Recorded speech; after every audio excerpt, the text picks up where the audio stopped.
চট্টগ্রামের মিরসরাইয়ের ১১ নম্বর মঘাদিয়া ইউনিয়নের অন্তর্গত ২ নম্বর ওয়ার্ড বিএনপির উদ্যোগে মাদক বিরোধী আলোচনা এবং মতবিনিময় সভা অনুষ্ঠিত হয়েছে। বিস্তারিত থাকছে চট্টগ্রাম নিজস্ব প্রতিনিধি জসিমউদ্দিনের প্রতিবেদনে। শুক্রবার মঘাদিয়া ইউনিয়নের ২ নম্বর ওয়ার্ডে উক্ত আলোচনা সভা অনুষ্ঠিত হয়।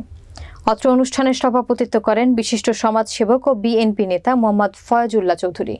এতে সঞ্চালনায় ছিলেন ১১ নম্বর মঘাদিয়া ইউনিয়ন ছাত্রদলের সাধারণ সম্পাদক আসিফ নূর খান। আরও উপস্থিত ছিলেন আহ্বায়ক কমিটির সদস্য মিরসরাই উপজেলা বিএনপি দিদারুল আলম চৌধুরী, শ্রমিক দলের সাধারণ সম্পাদক খান সাহাব, ১১ নম্বর মঘাদিয়া ইউনিয়নের সাবেক সহসভাপতি মোহাম্মদ আক্তার হোসেন, জাসসের সহসভাপতি তপু, সাবেক ছাত্রনেতা জয়নাল আবেদিন, সাবেক ওয়ার্ড ছাত্রদলের সাংগঠনিক সম্পাদক ওহিউদ্দিন, যুবদল নেতা সোহেল, মঘাদিয়া ২ নম্বর ওয়ার্ড বিএনপির সাধারণ সম্পাদক আব্দুল মান্নান কাতু, ওয়ার্ড বিএনপি নেতা জহির মোহাম্মদ মামুন, কালাম, আফসার, নিজাম, ফজলুল করিম, নিজাম উদ্দিন সহ বিএনপির সকল অঙ্গ ও সহযোগী সংগঠনের নেতৃবৃন্দ। অত্র মাদক বিরোধী আলোচনা সভায় বক্তারা বলেন, সমাজের সকল স্তরের মানুষ আজ মাদকাসক্ত হয়ে নিজের ও পরিবারের ক্ষতিকর কাজে নিয়োজিত।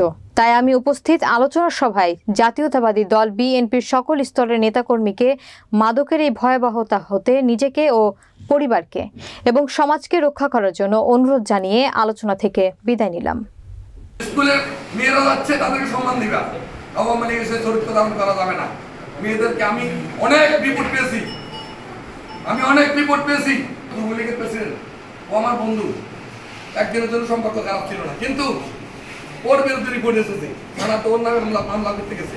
এক মেয়েকে ইফটিজিং করেছে, জোরপূর্বকভাবে তাকে শিরোধানি করেছে, কিন্তু মাসুদ তাকে সিবিআই থেকে বারবার তদন্ত এসেছে, মাসুদ সেই তদন্ত করতে দেয় না এবং এসআই আমাকে সাক্ষী দিয়েছে।